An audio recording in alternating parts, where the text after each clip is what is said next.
भिलनी महातपस्विनी शबरी जा को नाम, मतंग मुनि कह कर गए तो हे मिलेंगे राम। सोने की चिड़िया मां भारती और सत्य सनातन धर्म के सबसे आदर्श पुरुष मर्यादा पुरुषोत्तम भगवान राम, जो वर्षों की तपस्या के बाद ऋषि मुनियों को भी नहीं मिलते, मगर एक भीलनी शबरी के घर स्वयं चल के आके न सिर्फ दर्शन देते हैं बल्कि उस भीलनी के जूठे बेर भी खाते हैं। और बाबा तुलसी ने क्या खूब कहा है कि प्रबल प्रेम के पाले पड़कर प्रभु का नियम बदलते देखा, अपना मान भले टल जाए भक्त का मान न टलते देखा। भाव नहीं तो कुछ भी नहीं है, लाख करो गुणगान, भाव के भूखे हैं भगवान, भाव के भूखे हैं भगवान।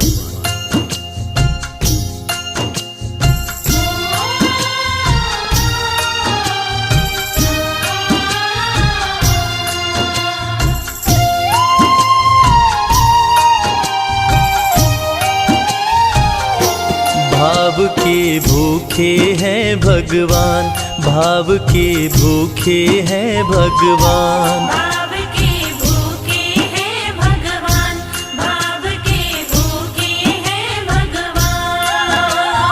भाव नहीं तो कुछ भी नहीं है, भाव नहीं तो कुछ भी नहीं है, लाख करो गुणगान। भाव के भूखे हैं भगवान, भाव के भूखे हैं भगवान, भाव के भूखे हैं भगवान, भाव के भूखे हैं भगवान।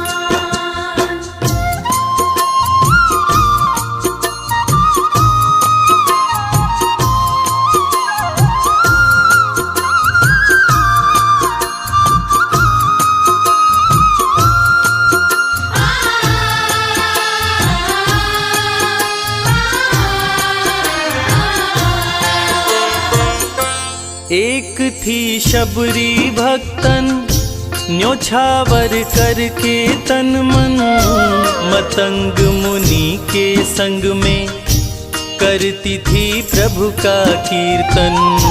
मतंग मुनि के संग में करती थी प्रभु का कीर्तन। बागों से चुन चुन लाती, प्रभु को फूल चढ़ाती, गंगा के पावन जल से रोज स्नान कराती। गंगा के पावन जल से रोज स्नान कराती।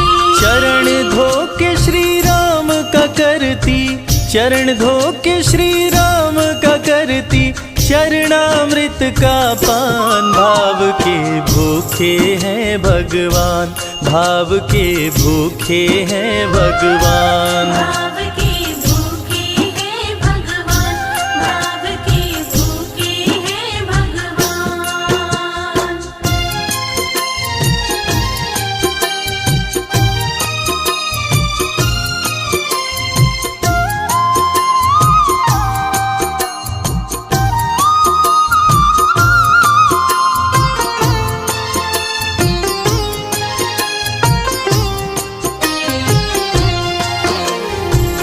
धैर्य एक ऐसा प्रसाद है जो इंसान को महान बना देता है।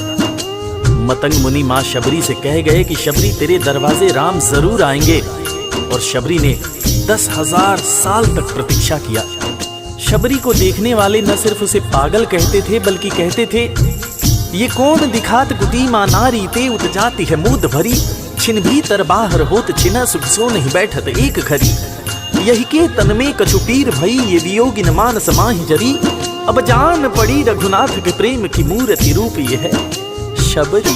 मतंग शबरी को बताए, बहु भांति समझाए, सबर कर कुछ दिन शबरी, मिलन के दिन अब आए। सबर कर कुछ दिन शबरी, मिलन के दिन अब आए। राम जी तुमसे मिलेंगे मेरी कुटिया में आकर, शबरी को धैर्य बंधा कर समाधि लिए गुरुवर। शबरी को धैर्य बंधाकर समाधि लिए गुरुवर। राम नाम में लीन हो गई, राम नाम में लीन हो गई, गुरु से पाकर ज्ञान। भाव के भूखे हैं भगवान, भाव के भूखे हैं भगवान। भाव के भूखे हैं भगवान, भाव के भूखे हैं भगवान।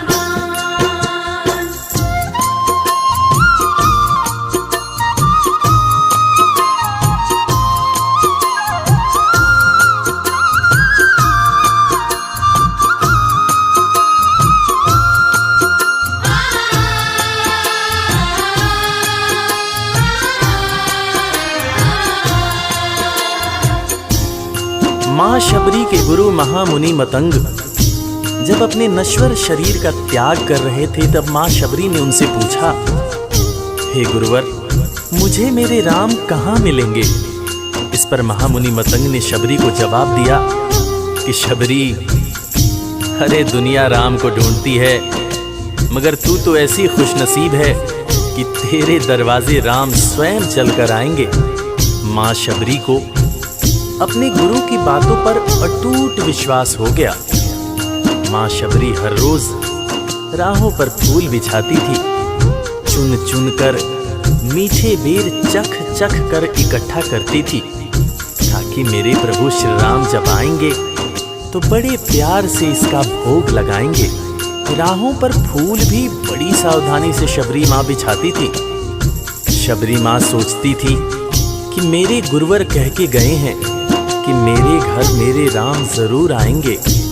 शबरी माँ राहों पर दूर दूर तक फूल बिछाती कि प्रभु श्री राम के पैर में कहीं कोई कांटा न चुभ जाए। राह पे फूल बिछाती, वो मीठे बेर को लाती, मेरे प्रभु राम आएंगे, नैनों में सपने सजाती।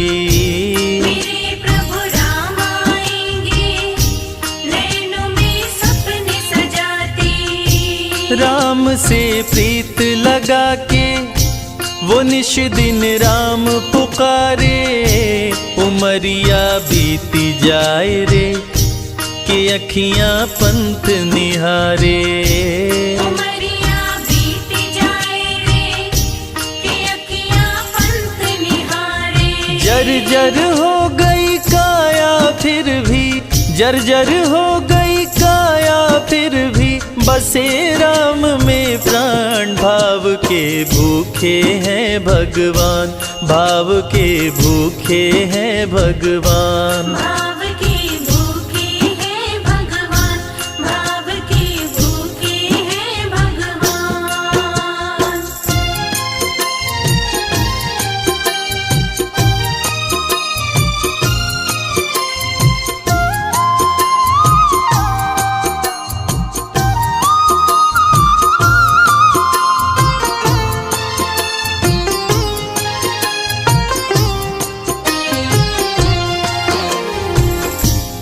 समय समय के साथ बीतता गया। माँ शबरी अब बूढ़ी हो गई।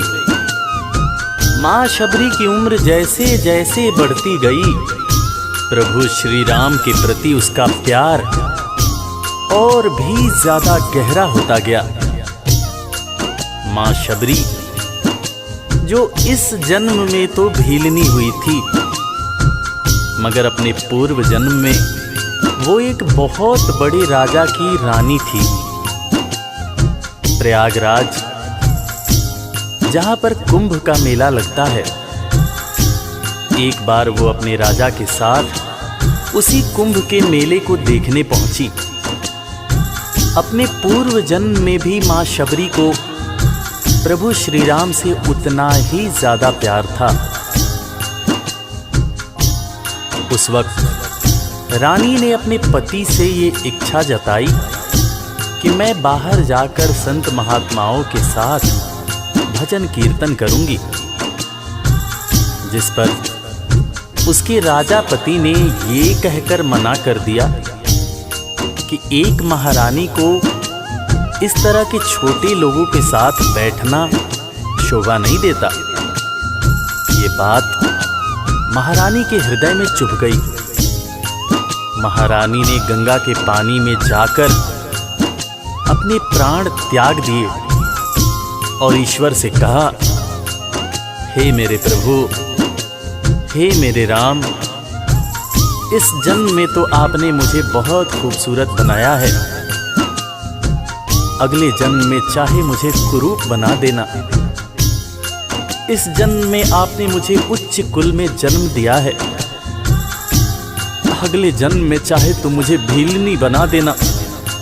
मगर हे प्रभु, मेरा अगला जन्म जब भी हो, मुझे ये सौभाग्य जरूर देना कि मैं तुम्हारे नाम को जपूं, मैं तुम्हारा नाम लूं, मुझ पर कोई बंधन न हो। वो राजकुमारी अगले जन्म में माँ शबरी बनी, वही माँ शबरी जो कुटिया में प्रभु श्री राम की राह देख रही थी। वो सुंदर आसन लगा के, स्वच्छ कुटिया को सजा के, राह आंचल से बुहारे, प्रभु का ध्यान लगा के। राह आंचल से बुहारे, प्रभु का ध्यान लगा के। और ना अब तड़पाओ, राम मेरे आ भी जाओ, दरस बिन शबरी व्याकुल, राम मेरे दरस दिखाओ। दर्श बिन शबरी व्याकुल, राम मेरे दर्श दिखाओ। दरस की आस लगी मेरे प्रभु जी, दरस की आस लगी मेरे प्रभु जी, पूर्ण करो अरमान। भाव के भूखे हैं भगवान, भाव के भूखे हैं भगवान। भाव के भूखे हैं भगवान, भाव के भूखे हैं भगवान।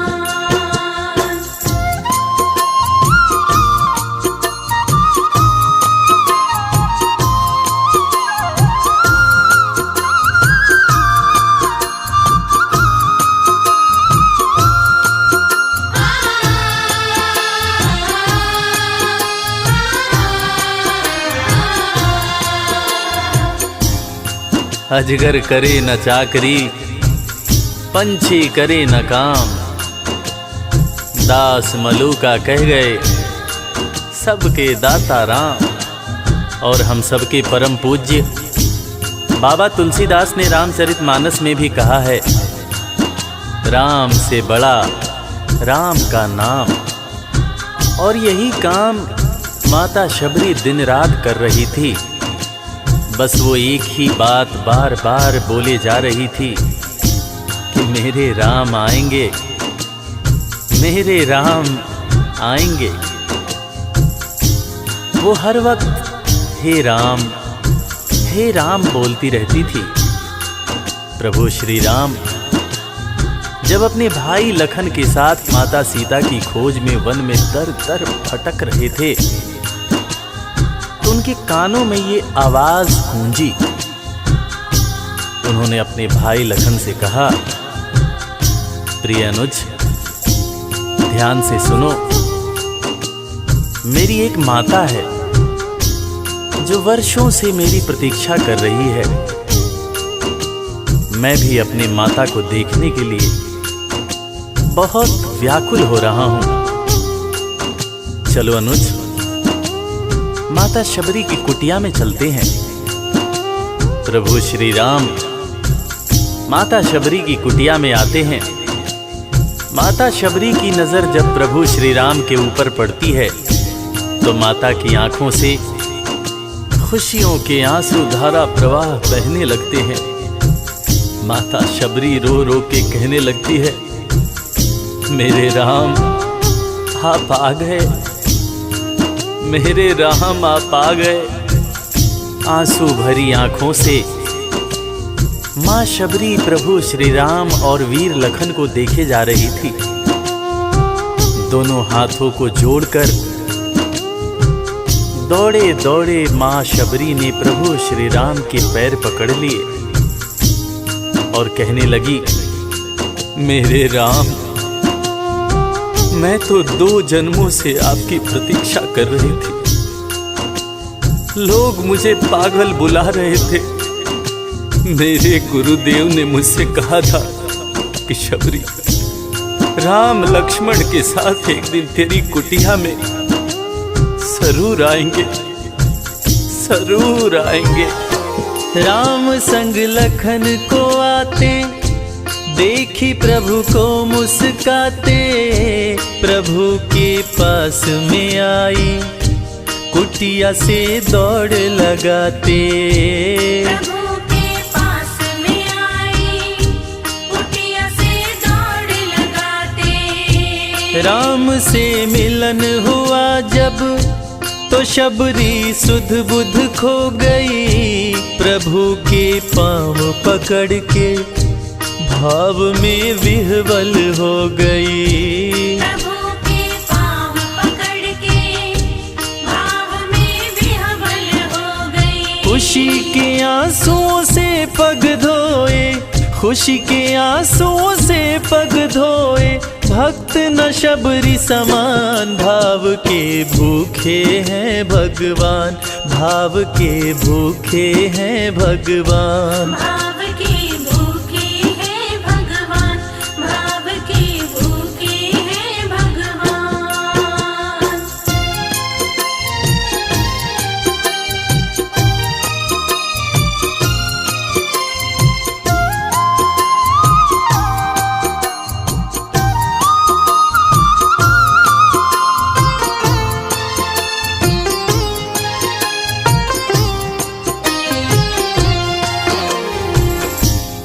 मित्रों, मैं रविराज आप सबको आज एक बात बताना चाहूँगा। वो बात जो मुझे मेरे गुरुदेव फरीद हसन खान साहब ने बताई है, और वो बात ये है कि ईश्वर को हमारी ज़रूरत नहीं है, हमें ईश्वर की ज़रूरत है। ईश्वर हमारे बिना भी पूर्ण है, मगर हम ईश्वर के बिना हमेशा ही अपूर्ण हैं। हम पैदा तो इंसान के रूप में होते हैं, मगर अंत में हमें उसी परमात्मा के पास जाना होता है। इसलिए हमें जीवन में हर वो कार्य करना चाहिए जो ईश्वर को पसंद हो, और ईश्वर को सिर्फ यही पसंद है कि हम नेक दिल बने, दयालु बने और सदैव ही अच्छाई के मार्ग पर चलें, चाहे कितनी भी कठिनाई क्यों न हो। और हमेशा अपने परमात्मा को याद करते रहें, चाहे ईश्वर के रूप में, चाहे अल्लाह के रूप में, गुरु नानक देव जी के रूप में, चाहे ईसा मसीह के रूप में। जो भी इंसान ईश्वर को याद रखता है वो कभी जीवन में किसी का बुरा नहीं कर सकता। बुरा करना तो दूर की बात है, वो किसी का बुरा सोच भी नहीं सकता है। उसका मन हमेशा साफ और शांत रहता है। मन हो गर निर्मल संजय, प्रभु जी दौड़े आते, प्रसाद की बात करें क्या, वो झूठे बेर भी खाते। प्रसाद की बात करें क्या, वो झूठे बेर भी खाते। बात है सच्ची लेकिन हम सब, बात है सच्ची लेकिन हम सब इससे हैं अनजान। भाव के भूखे हैं भगवान, भाव के भूखे हैं भगवान। भाव के भूखे हैं भगवान, भाव के भूखे हैं भगवान। भाव नहीं तो कुछ भी नहीं है, लाख करो गुणगान। भाव के भूखे हैं भगवान। भाव के भूखे हैं भगवान, भाव के भूखे। इस कथा के लेखक पंडित संजय तिवारी जी, साउंड इंजीनियर श्री कैलाश डंडरियाल जी, मैक्स स्टूडियो दिल्ली, संगीतकार लवली शर्मा, मैं आपका अपना रविराज और वीर म्यूजिक परिवार की तरफ से आप सभी को कोटि कोटि प्रणाम करता हूँ। किसी भी त्रुटि के लिए हम क्षमा प्रार्थी हैं। बोला भक्त और भगवान की